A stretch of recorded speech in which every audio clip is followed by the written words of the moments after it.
ক্যারিবীয় সাগরের নীল জল, ঝলমলে সূর্য আর সবুজ পাহাড়ের মাঝে ভেসে আছে এক দ্বীপ, যেটাকে বলা হয় পার্ল অব দ্য অ্যান্টিলিজ, অর্থাৎ অ্যান্টিলিজ দ্বীপপুঞ্জের মুক্তা।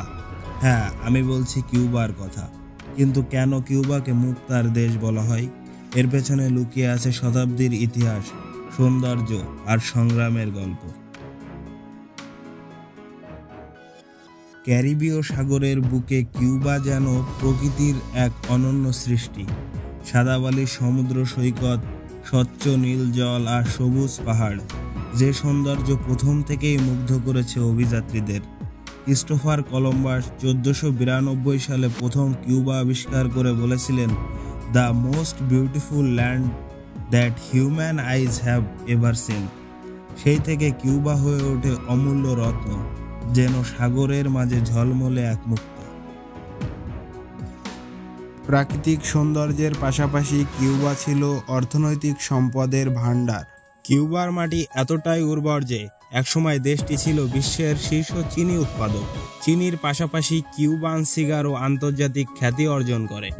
এখনও বিশ্বের সেরা সিগার হিসেবে কিউবান সিগারকে গণ্য করা হয়। এই প্রাকৃতিক সম্পদ, উর্বর ভূমি আর অনন্য সৌন্দর্যের কারণেই ইউরোপীয় উপনিবেশকারীরা কিউবাকে বলতো ক্যারিবীয় অঞ্চলের মুক্তা। 1500 শতকে স্প্যানিশরা দ্বীপ কিউবাকে উপনিবেশে পরিণত করে। আফ্রিকা থেকে আনা হয় হাজারো দাস, তাদের অমানবিকভাবে খাটানো হতো আখ খেতে। 19বিংশ শতাব্দীতে শুরু হয় স্বাধীনতার জন্য সংগ্রাম। বারবার বিদ্রোহ, রক্তপাত আর আত্মত্যাগের মধ্য দিয়েও কিউবার জনগণ থামেনি। তাদের স্বপ্ন ছিল একটাই, স্বাধীনতা। 1898 সালে স্প্যানিশ আমেরিকান যুদ্ধে পরাজিত হয় স্পেন।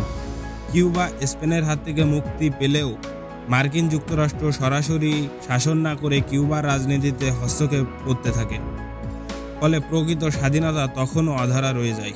অবশেষে 1959 সালে বিপ্লবের মাধ্যমে ক্ষমতায় আসেন ফিদেল কাস্ত্রো। তার নেতৃত্বে কিউবা অর্জন করে দীর্ঘ প্রতীক্ষিত স্বাধীনতা। আজকের কিউবা শুধু ইতিহাসের জন্য বিখ্যাত নয়, বরং তার প্রাণবন্ত সংস্কৃতির জন্য। সঙ্গীত, নাচ, শিল্প সব মিলিয়ে কিউবা বিশ্বকে উপহার দিয়েছে এক অনন্য পরিচয়। রঙিন বাড়ি, ক্লাসিক গাড়ি আর হাসিখুশি মানুষ কিউবাকে আজও করে রেখেছে অনন্য মুক্তা। আজকের দিনে কিউবা অর্থনৈতিক চ্যালেঞ্জের মুখোমুখি, কিন্তু তার মুক্তার দীপ্তি কমেনি।